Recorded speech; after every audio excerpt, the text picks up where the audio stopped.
ولا تستوي الحسنة ولا السيئة ادفع بالتي هي أحسن فإذا الذي بينك وبينه عداوة كأنه ولي حميم وما يلقاها إلا الذين صبروا وما يلقاها إلا ذو حظ عظيم صدق الله العظيم.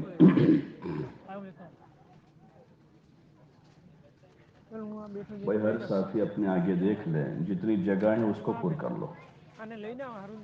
ہر آدمی اپنے آگے دیکھ، آگے سے لے کر پیچھے تک جتنے ساتھی ہیں سب اپنے آگے کی جگہ پر کر لو بس. ماشاءاللہ ماشاءاللہ.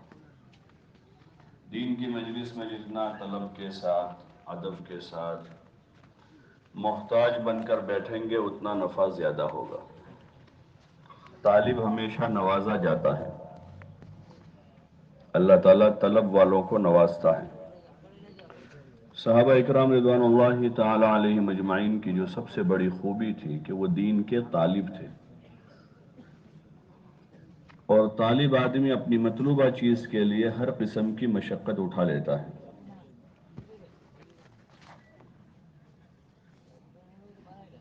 جہاں آدمی کو اپنی ضرورت کے لیے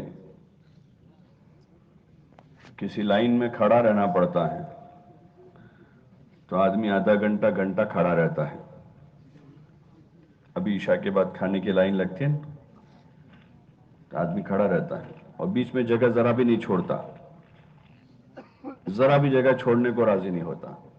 دو چار انچ جگہ بنتی آگے بڑھتا ہے، اگر وہ نہیں بڑھتا تو پیچھے والا کہتا ہے پھر آگے بڑھو. ٹریفک کی لائن میں دیکھتے ہیں نا ہائی وے پر، راستوں پر کہ آدمی آگے بڑھتا ہے، آگے والا اگر غفلت میں تو پیچھے والا ہارن بجاتا ہے آگے بڑھو جگہ ہوئی ہے، اور جس کو موقع ملتا ہے اوورٹیک کرتا ہے. جس کو بھی موقع ملتا ہے وہ اوورٹیک کرتا ہے. ایسے ہی مسلمان دین کے بارے میں حریص ہوتا ہے، لالچی.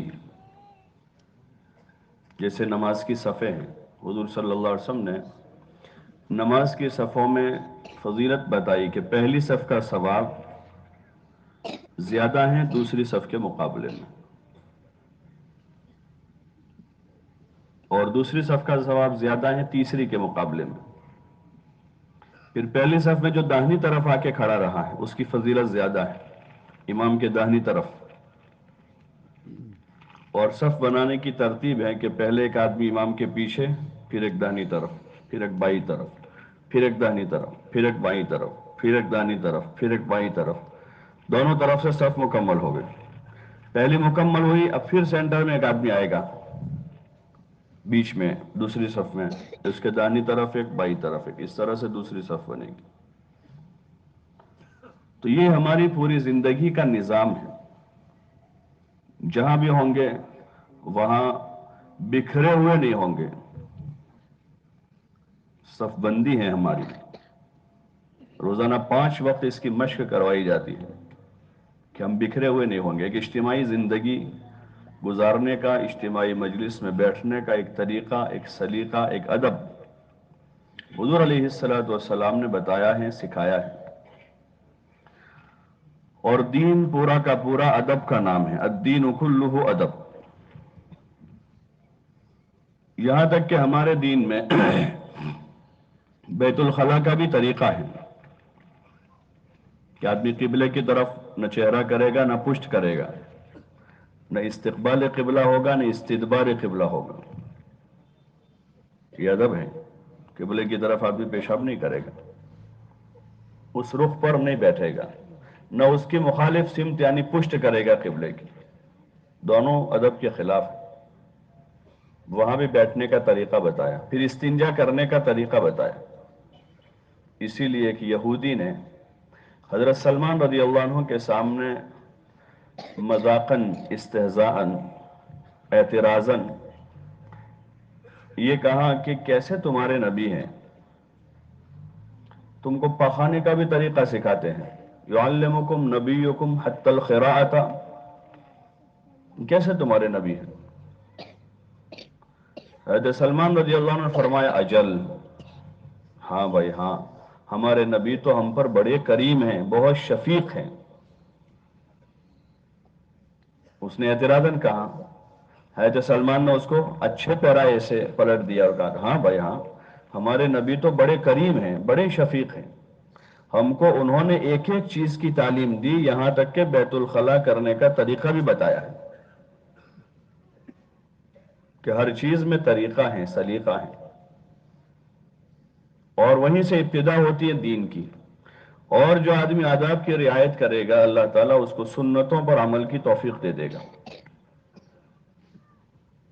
جو سنتوں کی پابندی کرے گا اللہ اس کو واجبات پر عمل کی توفیق دے گا۔ جو واجبات میں پابند ہوگا اس کے فرائض نہیں چھوٹیں گے۔ امام احمد کا قول ہے کہ جو آدمی اس کی آداب کی توہین کرے گا اور اس کی رعایت نہیں کرے گا، وہ سنتوں کو چھوڑنے کے گناہ میں مبتلا کیا جائے گا، اور جو سنتوں کی پرواہ نہیں کرے گا وہ واجبات کے چھوڑنے میں مبتلا ہو جائے گا، اور جو واجبات ترک کرے گا اس سے فرائض بھی چھوٹ جائیں گے۔ یہی سے شروعات ہوتی ہے۔ اور یہ جو ہماری محنت ہے دعوت کی، تبلیغ کی یہ محنت، اجتماع کا یہ 2 دن کا 3 دن کا ایک ماحول دین کی عملی مشق کرنے کی محنت ہے، خالی سننا سنانا نہیں ہے، یا کوئی واعظ و تقریر کا کوئی ایک پروگرام نہیں ہے، خالی ایک مشق ہے، مشق جس میں دعوت کی مشق ہوگی، اور تعلیم دین ہے جس میں نماز، وضو، طہارت، قرآن، جس کا حلقہ لگے گا، تعلیم کے موقع پر حلقہ لگتا ہے، اور انفرادی طور پر ہر مسلمان اپنی ضرورت کو اس ماحول میں رہ کر سیکھے گا۔ سیکھنا سکھانا ہے دین کا، اور ذکر و عبادت کی مشق ہے کہ یہاں 5 وقت کی فرض نماز باجماعت ہوگی، باجماعت نماز کی ایک مشق ہے یہ۔ نوافل، تہجد، اشراق، چاشت، اوابین، صبح شام اللہ کا ذکر، قرآن کی تلاوت، یہ ذکر و عبادت کی ایک مشق ہے، اور خدمت خلق کی مشق کرنی ہے۔ یہاں پر اپنی خدمت آدمی خود کرتا ہے، یہاں گھر کے ماحول میں تو چھوٹا سا مکان ہوتا ہے آدمی کا 40-50 فٹ میں، وہی اندر کچن ہے، وہی استنجا ہے، وہی وضو خانہ ہے، وہی آدمی کی ضروریات پوری ہو جاتی ہے۔ یہاں کے اس میدان میں 300 400 500 فٹ استنجے پر جانا پڑتا ہے، 1000 فٹ پر کھانے کے لیے جانا پڑتا ہے۔ اپنی نفس کی، اپنی ذات کی خدمت کے لیے مشقت ہے تھوڑی، پھر آنے والوں کی، اپنے ساتھیوں کی، اپنے مہمانوں کی خدمت ہے۔ تو یہ جو ہمارا اجتماع ہے وہ دین کی عملی مشق ہے۔ یہاں پوری یہ جو محنت ہے تبلیغ کی، اس میں پریکٹیکل زندگی ہے، عملی مشق ہے، اس لیے کہ دین کا تعلق ہے عمل سے۔ دین کوئی فلسفہ نہیں ہے، دین کوئی فلسفہ نہیں ہے، دین کوئی کہانیوں کا نام نہیں، جیسے اور مذہبوں میں دین اور مذہب جو ہے کس سے من گھڑت کہانیاں ہیں، اس میں مذہب وہ ہیں اور عمل کچھ اور ہے۔ عمل ہے جی چاہی کا، ہر آدمی اپنی مرضی سے زندگی گزارتا ہے، باقی مذہب میں قصے ہیں جس کو سنائے جاتے ہیں پروگراموں میں جمع کر کے لوگوں کو، وہ من گھڑت کہانیاں سنائی جاتی، وہ مذہب ہے اور اپنی مرضی کا دھرم ہے۔ اسلام ایسا نہیں ہے، اسلام میں عمل ہے، عمل، کوئی فرضی قصے نہیں ہے، کہانیاں نہیں ہیں۔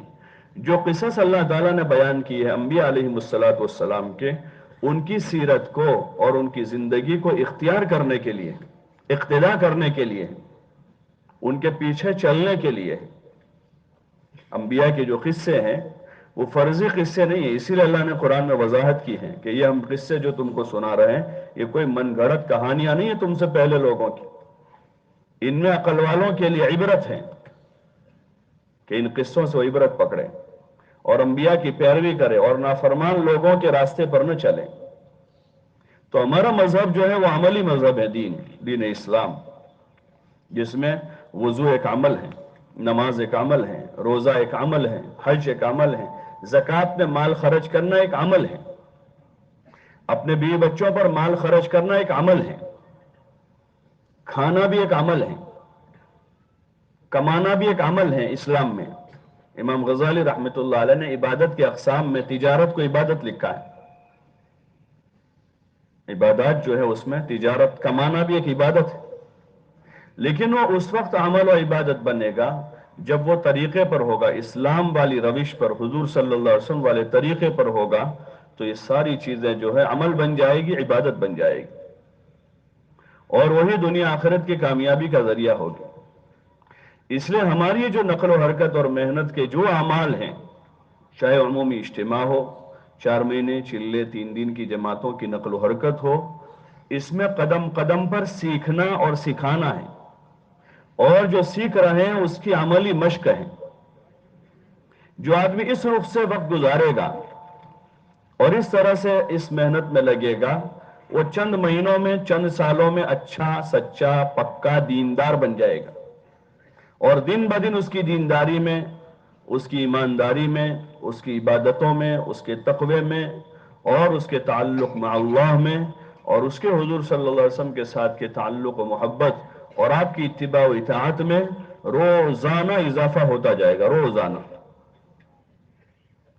پھر ایک وقت ہوگا کہ دین کی ظاہری اعمال کی تکمیل ہو جائے گی، یعنی سارے عملوں کا پابند ہو جائے گا مشق کرتے کرتے، اور جب سارے عملوں کا پابند ہوگا، اب پھر ان عملوں میں جان پڑے گی۔ جیسے پھل ہوتا ہے، پھل تو درخت پر پہلے اس کی ابتدا ہوتی ہے، چھوٹا سا ہوتا ہے، ایک مدت تک اس کا گروتھ بڑھتا ہے، ایک وقت ہوتا ہے اس کا کہ اس کی سائز بنتی ہے۔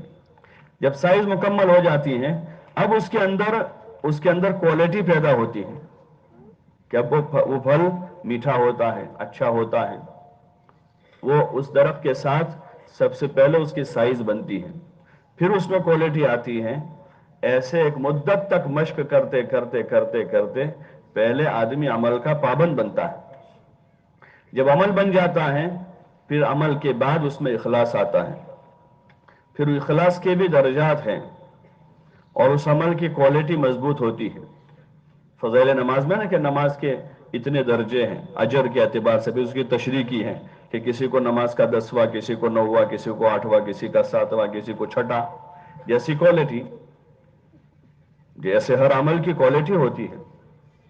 لیکن پہلے عمل کی تکمیل ہے جو مشق سے تعلق رکھتی ہے، کہ آدمی کی نماز ہے، جیسے کہ آدمی نماز کی مشق کرے، قیام کیسے کرنا ہے، رکوع کیسے کرنا ہے، سجدے کیسے کرنا ہے، کھڑے کیسے رہنا ہے، اور رکوع میں تسبیح کیسے پڑھنی ہے۔ یہ نماز کے ارکان ہیں جس میں اس کے فرائض، واجبات ہیں، جو اصل اساس ہیں، اور اس کا حسن سنتیں ہیں۔ اس کا حسن کہ سنت کے مطابق ہے تو یہ مکمل نماز ہو گئی اس کے ظاہر کے اعتبار سے، اور پھر اس میں آدمی کی محنت کے بقدر اس میں اخلاص پڑے گا، اس میں استحضار آئے گا، دھیان پیدا ہوگا، اس نماز میں خشوع آئے گا، خشوع جو نماز کے لیے اس کی کوالٹی بنانے کے لیے مطلوب ہے۔ ایسے ہر عمل میں، ہر عمل میں، ایمان میں کہ ایمان کے کلمات لا الہ الا اللہ محمد الرسول اللہ، یہ اس کا کلمہ ہے، اس کی حقیقت کہ دل کی گہرائی میں اس کلمے کا اتر کر اللہ کی ذات عالی سے ہونے کا پختہ یقین پیدا ہونا، اور اللہ کے غیر کا تأثر ختم ہونا، اور حضور علیہ السلام کے مبارک طریقے پر کامیابی کا یقین دل میں پیدا ہونا کہ میری اولاد کی، قیامت تک آنے والی امت کی کامیابی حضرت محمد صلی اللہ علیہ وسلم کے طریقے میں ہے۔ پھر آپ کی اتباع کا جذبہ پیدا ہونا، یہ ایمان کا جز ہے کہ آپ کی اتباع کا جذبہ پیدا ہو رہا ہے، اور ہر عمل میں حضور صلی اللہ علیہ وسلم کی آدمی تابعداری کر رہا ہے، نماز میں بھی، روزے میں بھی، کھانے میں بھی، پینے میں بھی، چلنے میں بھی، اور اٹھنے بیٹھنے میں، بات چیت میں، ہر عمل میں، ہر عمل میں حضور صلی اللہ علیہ وسلم کی اتباع کا جذبہ، اس یقین کے ساتھ کہ اگر میرا یہ عمل حضور صلی اللہ علیہ وسلم والے مبارک طریقے پر ہوگا تو اللہ میرے اس کام سے راضی ہو جائے گا، اس لیے کہ اللہ تعالیٰ حضور صلی اللہ علیہ وسلم کے ہر طریقے سے راضی ہیں۔ وَرَضِيتُ لَكُمُ الْإِسْلَامَ دِينًا، اللہ کہہ رہا ہے الْيَوْمَ أَكْمَلْتُ لَكُمْ دِينَكُمْ وَأَتْمَمْتُ عَلَيْكُمْ نِعْمَتِي وَرَضِيتُ لَكُمُ الْإِسْلَامَ دِينًا، کہ آج ہم نے تم پر تمہارے دین کو مکمل کر دیا اور ہم نے اپنی نعمت کی تکمیل کر دی۔ اس کو اللہ تعالیٰ نے نعمت قرار دیا کہ دین بہت بڑی نعمت ہے، دین بہت بڑی نعمت ہے اور بہت بڑی رحمت ہے۔ دین بہت بڑی نعمت بھی ہے اور بڑی رحمت ہے۔ جتنا دین زندگی میں ہوگا اس کے بقدر سکون، اطمینان، عافیت، راحت، عزت، ساری چیزیں اس کے ساتھ ہیں۔ یہ اللہ کی بڑی نعمت ہے اور بڑی رحمت ہے، اور اللہ کہہ رہا ہے کہ میں دین اسلام سے راضی ہو گیا۔ حضور علیہ السلام کے طریقے پر اللہ کی رضا ہے۔ جتنا زندگی میں حضور والا طریقہ ہوگا اتنی رضا الہی ملے گی، اللہ خوش ہوگا، اور وہی ہمارا مطلوب ہے، ہمارا مقصود ہے کہ اللہ ہم سے خوش رہے ہر وقت، کیونکہ وہ مالک ہیں، وہی خالق ہیں۔ ایک نوکر کے دل کا داعیہ ہوتا ہے کہ میرا مالک مجھ سے خوش رہے، وقت پر تنخواہ دے، میری ضرورتوں کو پورا کرے، میرے کام کی تعریف کرے، میرے ساتھ اچھا سلوک کرے، مجھ سے اچھے لہجے میں بات کرے۔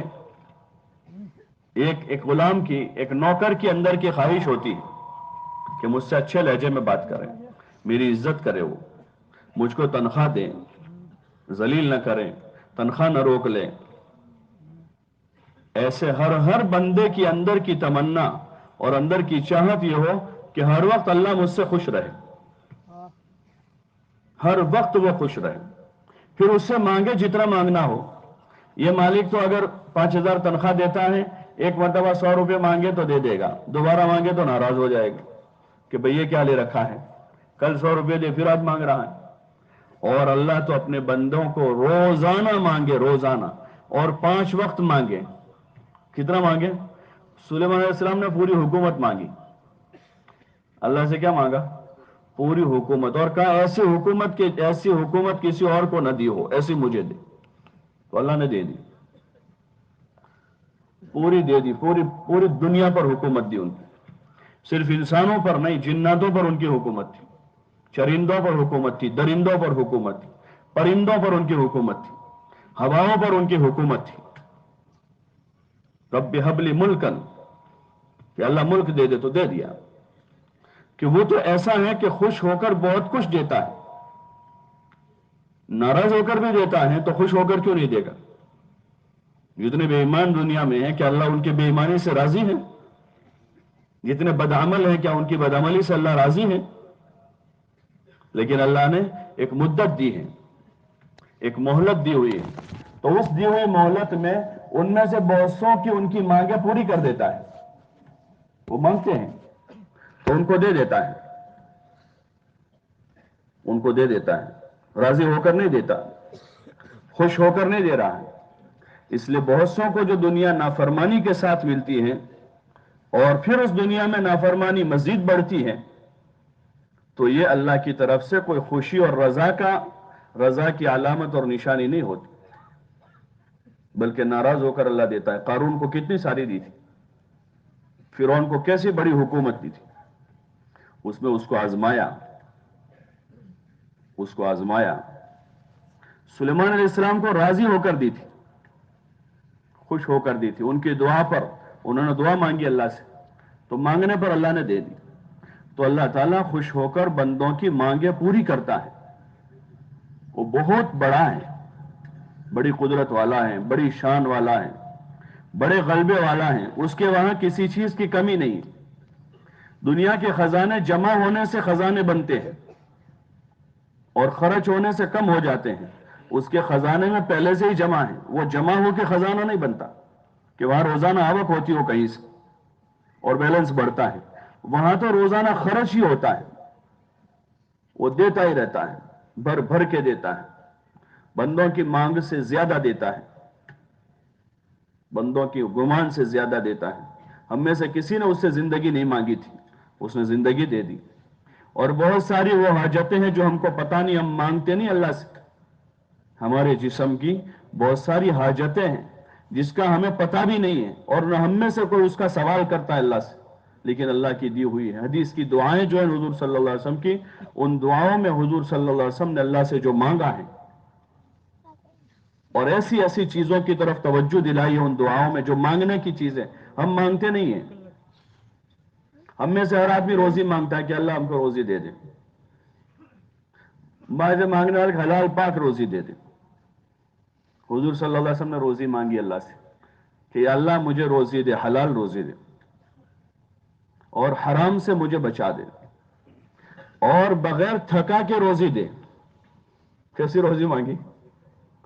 کیسی روزی مانگی؟ بغیر تھکا کے، من غیر تعب ولا منت، کہ بغیر تھکائے ہوئے دے اور بغیر کسی کی خوشامد کیے ہوئے روزی دے دے، بغیر کسی کی۔ اب وہ ہم نہیں جانتے ہیں، ہم تو یہی جانتے ہیں کہ مزدوری کر کے روزی ملے، خوب تھک کر ہی ملے، صبح سے شام دکان کھول کر ہی روزی ملے، اور صبح سے شام دکان کو اور دماغ کو تھکا کر ہی روزی ملتی ہے۔ ہم تو یہی طریقہ جانتے ہیں۔ حضور صلی اللہ علیہ وسلم نے وہ طریقہ بتایا جو اللہ تعالیٰ جس جو طریقے پر روزی دینے پر قادر ہے، کہ یا اللہ ایسی دے کہ ایک تو حرام کی نہ ہو، حلال کی روزی ہو، اور کیسی ہو؟ بہت زیادہ تھکن کے بغیر دے، کسی کی خوشامد کیے بغیر دے۔ حضور صلی اللہ علیہ وسلم کی دعاؤں میں کہ اللہ ہمارے گوشت کو، ہمارے پوست کو، ہماری چربی کو، ہماری ہڈیوں کو اور ہماری چمڑی کو، سب کو عافیت کے ساتھ رکھنا، ہمارے خون کو، چربی کو۔ آج سے 50 سال پہلے کسی کو پتا تھا کہ خون میں بیماری ہوتی؟ کوئی جانتا تھا کہ کان بڑھتے ہیں نہ گھٹتے ہیں؟ اور کسی کو پتا تھا کولیسٹرول کیا ہوتا ہے؟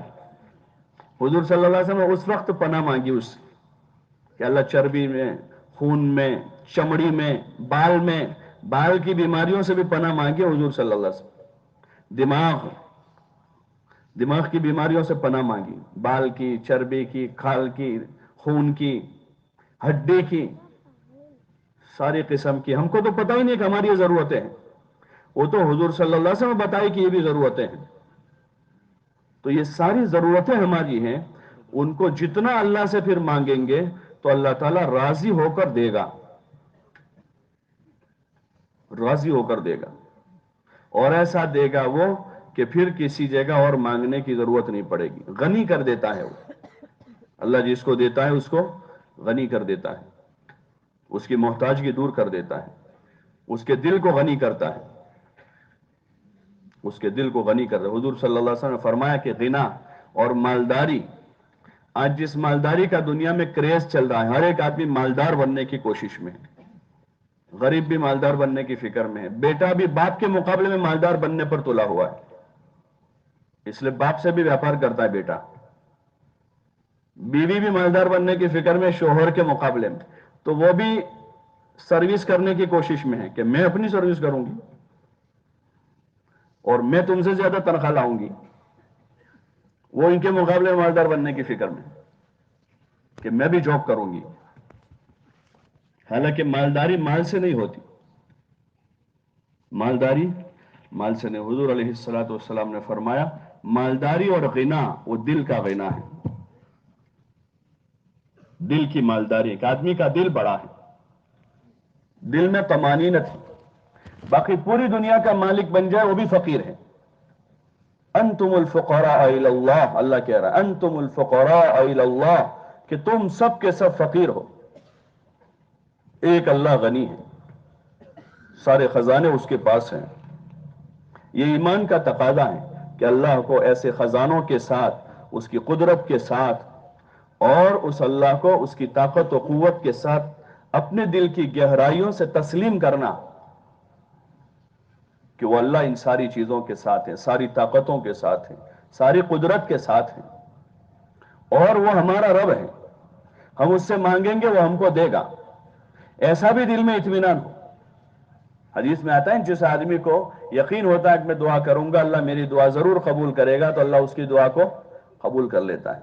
اگر اس کی مصلحت میں اس وقت نہیں ہوتا تو مؤخر کرتا ہے، اس نے بچہ مانگا ہے لیکن ابھی مناسب نہیں اس کے لیے، تو 2 سال تک مؤخر کر، 2 سال کے بعد دیتا ہے۔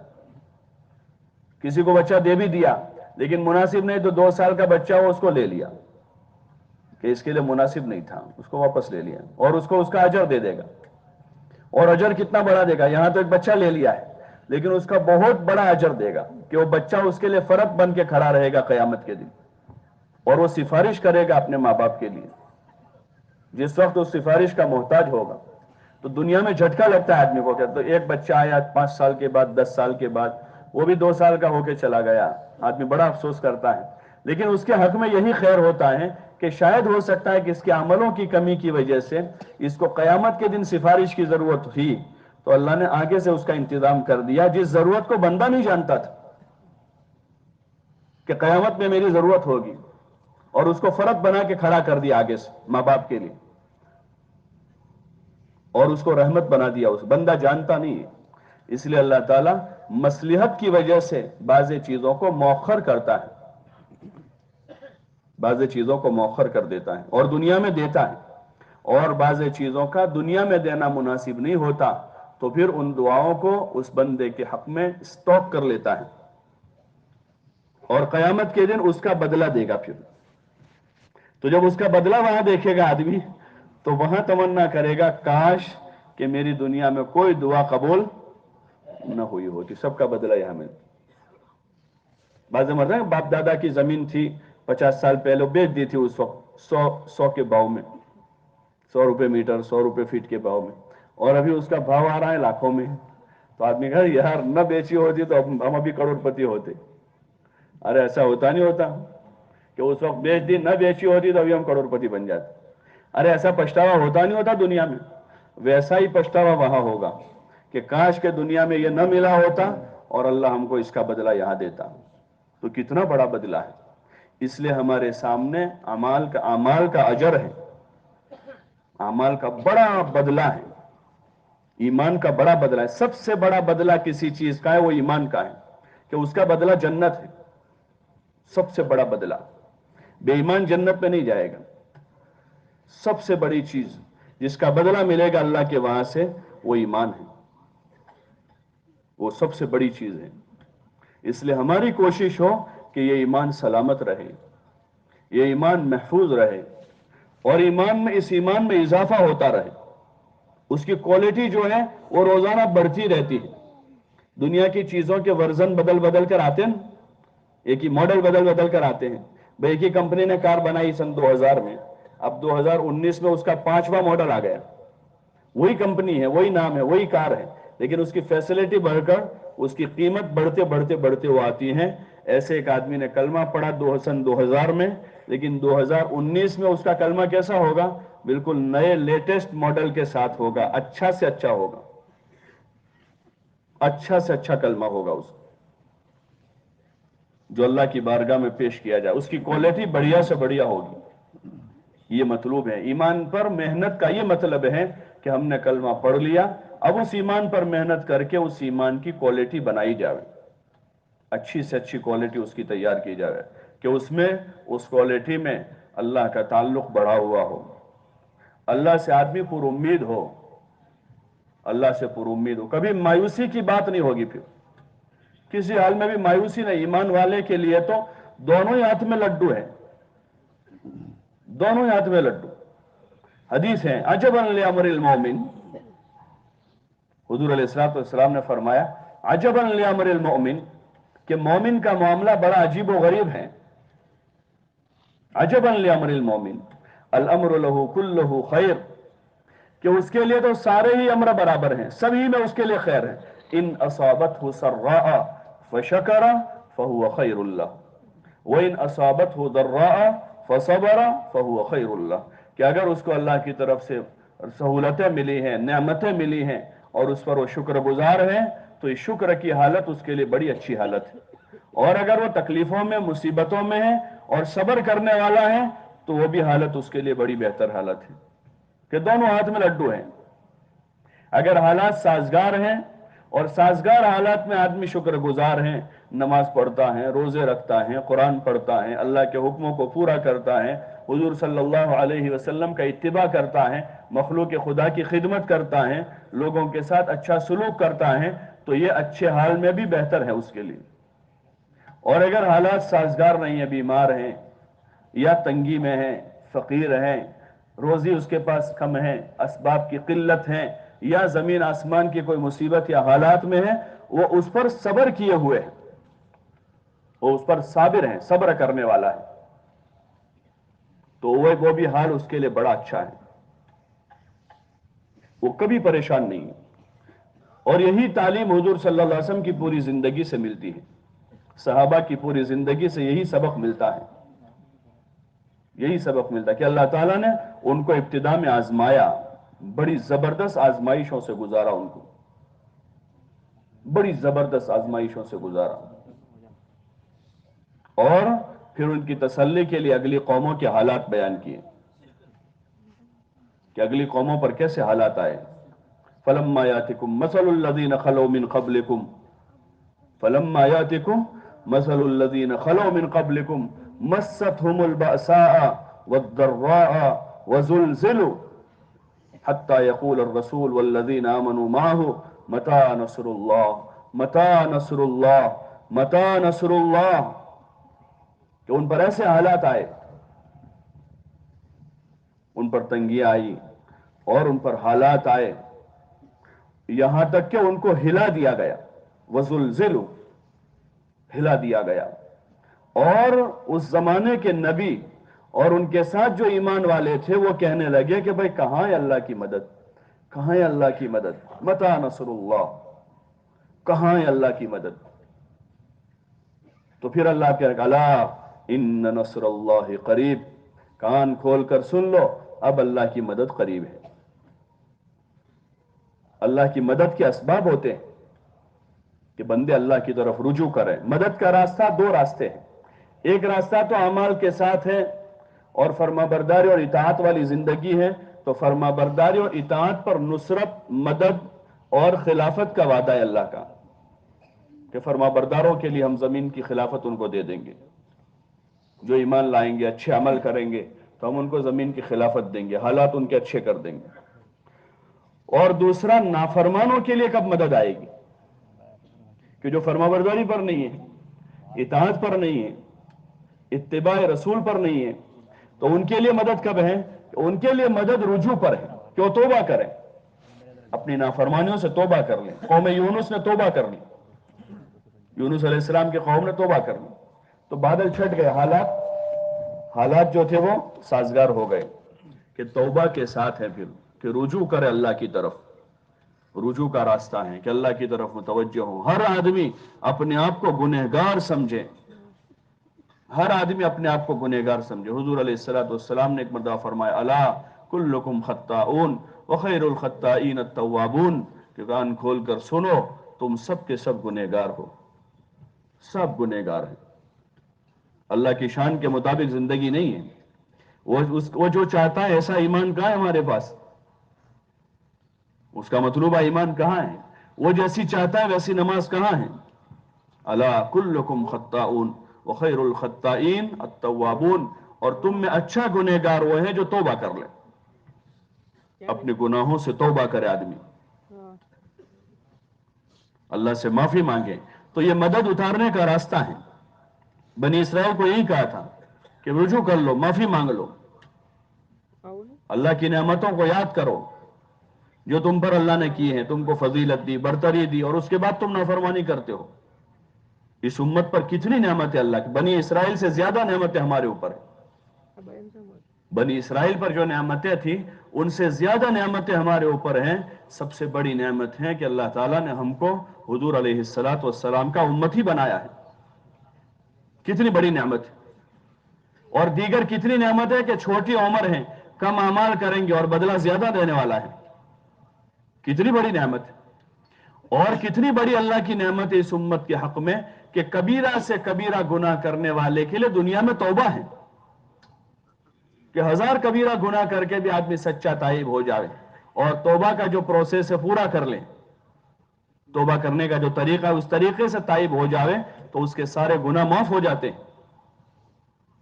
تو یہ معمولی نعمت ہے، اور کتنی بڑی اللہ کی نعمت ہے کہ اللہ تعالیٰ گنہگاروں کے گناہوں پر پردہ ڈالتا ہے،